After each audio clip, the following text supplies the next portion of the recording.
Welcome to our Three Down Nation CFL picks straight up and against the spread for week 15 in the Canadian Football League. I'm joined by JC Abbott. JC, we did not have a good Labor Day rematch week last week. I don't think anybody was on the Elks to win that game by 12 points, but then we got bitten in the butt with the comeback, or the crumbback, I should say, in the nation's capital, and with Zach Collaros getting dinged and that Bombers-Riders game getting a little bit out of hand there.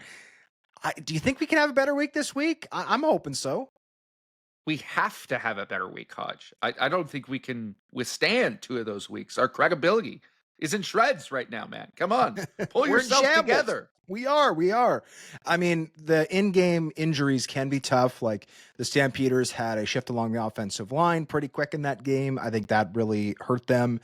Obviously, Zach Collaros going down about midway through the third quarter negatively impacted the Bombers in that game. So those injuries do obviously play a factor, and it's impossible to predict who is or who isn't going to get hurt over the course of a game. So I'm writing those off as one-offs. Hopefully this week we'll manage a little better. Let's get into the picks. The Hamilton Tiger Cats are 7-point home favorites over the Winnipeg Blue Bombers on Friday night. Chris Streveler will get the start under center for Winnipeg with Zach Collaros out due to a head injury, while Demario Houston will make his season debut at cornerback. Hamilton will get Casey Sales back along the defensive line this week after he missed last game due to a groin injury. Can the Blue Bombers get back to their winning ways, or will Kenny Lawler and the Tiger Cats crush the visitors in Steeltown? I'm all on the Ticats in this game, and this is no disrespect to the Winnipeg Blue Bombers, but when Chris Streveler is under center, they're a different team, right? That's a different dynamic than Zach Collaros. And not to say Zach has been lights out this season or even at the peak of his abilities, but he gives them a more consistent passing attack, a option that you can rely upon. Chris Streveler, yes, he played well in that first game this season against BC, but since then, he has not shown that same passing prowess at all. I think with a jacked up Ticats offense, with the weapons that they have, they'll put up points, and the Bombers are not going to be able to keep pace in this game. I know it's a pretty wide spread, but I'm riding with the Tabbies here. I think they can cover. Yeah, I'm with you, JC. Chris Streveler is 2-0. It should be stated on the year as a starter. He played genuinely well in that week 2 win over BC. He also started week 9 at home against the Toronto Argonauts. He did not play very well in that game. The reason the Bombers won was 2 return touchdowns from rookie Trey Vavel. That is why the Bombers put up 40 points in that game. They might have even got a defensive touchdown in that game, if I remember correctly. Regardless, the point is, both of those games were at home. Right? Toronto, not currently a playoff team. BC, technically a playoff team right now, but point is neither of those teams he's beaten are world beaters. Meanwhile, the Hamilton Tiger Cats, I think, have improved dramatically on defense over the course of this season. Julian Hauser turning back the clock. I like the rest of their D-line, their rotation that they've got at D-tackle on the other edge. Their secondary has tightened up. And then obviously their offense has put up a bunch of points. Greg Bell coming off a really good game. Bo Levi Mitchell, not his best game last week against the Montreal Alouettes, but heck, he got a rushing touchdown, first one in a decade. And I think that the Tabbies are going to be all over the Bombers this week. I just don't see Chris Streveler going 3-0 as a starter. Again, I don't want to disrespect Chris Streveler. He's a great football player. I'm just not convinced he's a great quarterback. And yes, threw the ball really well in that BC win, 3 touchdown passes in that one. But he looked poor at the end of that Banjo Bowl. And he, again, did not play well in that Week 9 win against the Toronto Argonauts. So I'm happy to take the Tabbies -7.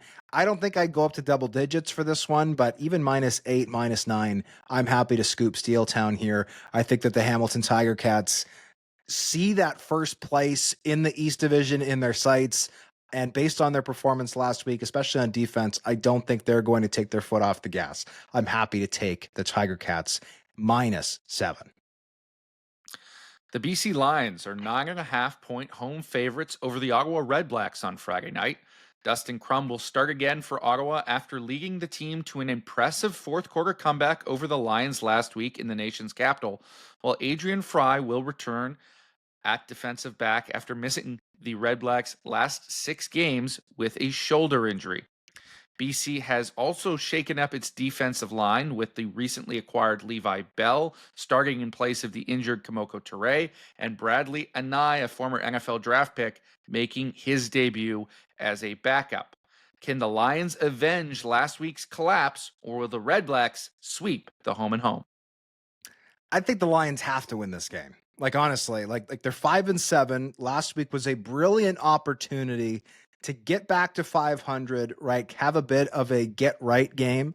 This team got shockingly blown out in Toronto leading up to Labor Day. This was a great opportunity to get back to 500, get back to even, and they failed to do so. Like honestly, I don't mean to sound hyperbolic, but this could be a make or break game for the Lions heading into the rest of the season. Like they've got Calgary twice after this game in the next 3 weeks to follow, and they've got Saskatchewan late in the year. I'm sure they're hopeful the Riders will have wrapped up a spot and be resting a bunch of players by then. But regardless, my point is this is not an easy schedule. The Lions also have the Edmonton Elks in week 20, a team that's played pretty well over the last month and a half and could very well be pushing the BC Lions for a playoff spot, or dare I say be ahead of the Lions for a playoff spot by that point. So I think the BC Lions, if head coach Buck Pierce has them going, right, they need to be heading into this game with a do or die mentality. The season is in many ways on the line. Yeah, Zach Collaros getting hurt helps the Lions potentially make up some ground on the Winnipeg Blue Bombers, but they've already lost the season series to Winnipeg. So for all intents and purposes, they're an extra game back of the blue and gold. So I think that this team will get it done. The spread is a little nutty to me, considering that the Redblacks just won. So I am going to take the Redblacks against the spread, but I don't see this as being a particularly close game. I see this as being, the Lions are up, 13, 15, 17 points going in late, and Dustin Crum gets a late touchdown to cover the game. Like that is the type of contest, the type of matchup I'm anticipating. And so I'm going to take the BC Lions to win, but I am going to take the Ottawa Redblacks to cover. And if the Lions win this one or lose this one, I will put this out there. I think their season, for all intents and purposes, is done. I don't think you're being hyperbolic there, Hodge. This is a must win game for the BC Lions. And if you don't win it, you might as well hang them up right now. Focus on 2026. Start sorting out your roster for next year because you are toasted. You cannot give up any more ground in this extremely tight playoff race. You cannot risk surrendering another gimme. And this should be a gimme, even though you lost last week with Dustin Crum under center. This is a very winnable quarterback matchup. I think the Lions know that it's a must-win game. I think they'll come out with a little bit more fire here offensively. The conditions, the elements that were a problem in Ottawa in terms of the wind and the rain early in that game won't be in the dome at BC Place. Nathan Rourke, I think, is going to put up some numbers against a more suspect Redblacks defense. And I think the defense for the Lions will step up a little bit more here, knowing that right now they are directly in the crosshairs. Am I still taking the Redblacks to cover? Absolutely, because I can't trust the Lions this much, but I believe they know what's at stake in this game, and I will pick them to win. The Toronto Argonauts are 4-point home favorites over the Edmonton Elks on Saturday afternoon. It appears Javon Leake may not play for Edmonton due to illness, while the Argonauts will keep Nick Arbuckle as the starter under center, despite Chad Kelly putting out a social media post recently that hinted at him making his official return to the lineup. JC, which of these suddenly hot below 500 teams will get the win at BMO Field in a game that will pay tribute to the late, great John Candy? This is a consequential matchup for the playoff race here, because if the Elks can get another win, especially if the Lions slip up, they can move into a playoff spot. But if the Argos win and the Lions have slipped up the day before, they will move into, well, they'll be tied with the Redblacks, but they will also be in playoff contention because the crossover will no longer be at play there. So this is a serious late season playoff previewing matchup here that has consequences for the standings. When it comes to these two teams, I think offensively, the Argos are the better unit right now with the way that Nick Arbuckle is playing. But the Edmonton Elks have quietly become a much better defense over this last stretch of games, even with some of the pieces that they have been missing. I think that's going to continue here. And I don't know that the Argos are going to have an answer to the one weapon that the Elks do have on offense, that being Justin Rankin. If Jordan Maksimic continues to feed the beast, both in the run game and in the passing game, I think Justin Rankin can continue to put up numbers. And I think the Elks can pull an upset here on the road. Yeah, I'm actually kind of hoping low key that Justin Rankin continues to light it up as a receiver, just because I think the idea of him becoming the first 1,000 player in CFL history would be an amazing storyline to get to follow over this last third of the season. The other thing I'll say, JC, is this the game of the week? I know that might sound wild to say, but this is the one I'm most excited for. How do you feel about it? I think it's the game of the week. I mean, with all that's at stake in terms of the playoff race and all those elements, with the way that these two offenses are playing, with the ramifications if Toronto stubs their toe and Nick Arbuckle struggles in this game, that he could be pulled and Chad Kelly could go in, the level of intrigue, the level of excitement, it's unbecoming for two teams of that only have 4 wins to their credit right now, or 4 wins and 5 wins. I think this is the game to circle on your calendar. Yeah, these were both 2-win football teams. Like recently, they were 2-win football teams. And now, as you laid out, Edmonton's got 5. They've won 4 of their last 4. They've also covered the spread in 6 of their last 7. And I think some of those wins are a little suspect. You know, they beat the Montreal Alouettes without Davis Alexander. You know, they beat the Ottawa Redblacks. They beat the Toronto Argonauts, a couple of teams that, again, are in the lower part of the standings. But after that Calgary win, it's like, holy smokes. And the reason I am going to pick the Edmonton Elks to win and cover, yes, the Argos are 6th against the rush this season, but the reason I'm picking them is not even Justin Rankin.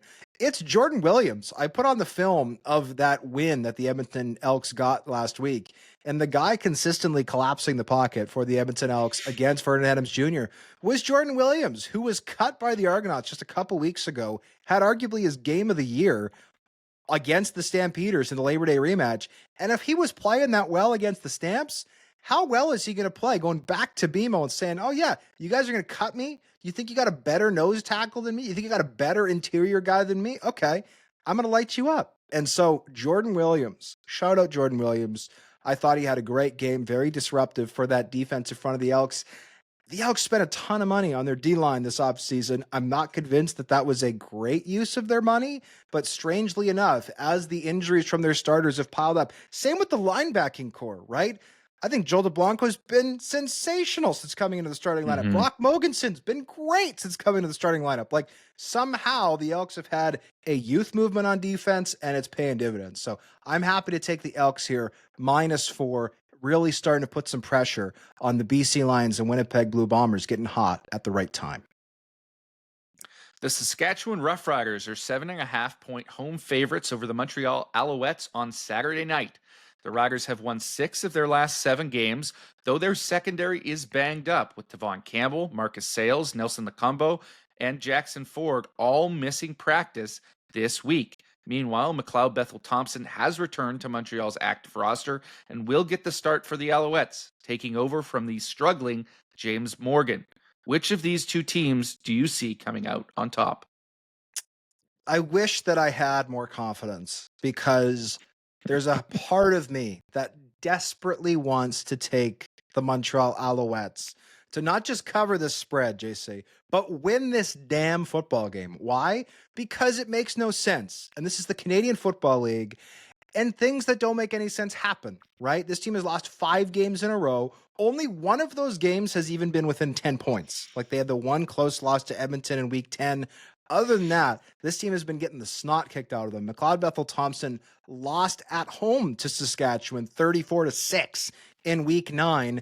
Well, if you can't beat the Riders in Montreal, you can't beat the Riders in Regina. Like, give me a break. And then you've got the Roughriders coming off an extremely high, tie-high, winning not only the Labor Day Classic but the Banjo Bowl, something they haven't done since before the pandemic. This team, I mean, Calgary's loss last week, I'm sure feels like a gift. It's like, We had the Stamps 2 points behind us, them having the season series. All of a sudden, oh, they're on bye this week. We get a banged up Alouettes team. Like, let's go. Like all the signs point very heavily in favor of the Saskatchewan Roughriders.